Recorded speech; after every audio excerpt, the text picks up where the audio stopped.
बाटो चाहिँ नबनाउने अघि नै एउटा सस्ते म्यास पोटाटो यो कसको ग्रुपको यो कसको भनौँ त कसले बनाएको यो एकजना दुईजना त्यो हो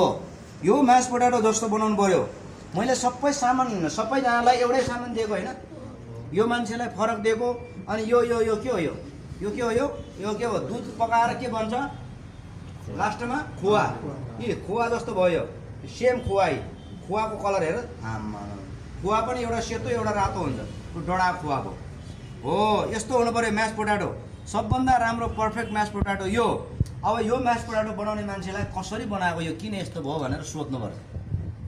हामी यही चिज फलो गर्दैन रे जसले राम्रो गर्छ नि त्यसको खुट्टा तान्ने त्यस पछाडि के हुन्छ कहिले पनि आफ्नो प्रोडक्ट राम्रो हुँदैन योभन्दा पछाडि यो कसले बनाएको यो को हो यो ग्रुपको सेकेन्डमा यो ग्रुप हो यो को हो सेकेन्डमा यो राम्रो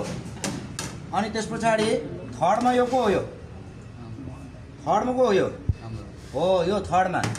अनि फोर्थमा यो को हो फोर्थ अनि त्यस पछाडि फिफ्थमा यो अझै फिफ्थ अनि यो 6 यो 7 यो लास्टमा 8 यतिको म्यास पोटाटो बनायो भने त लात्तैले भुवा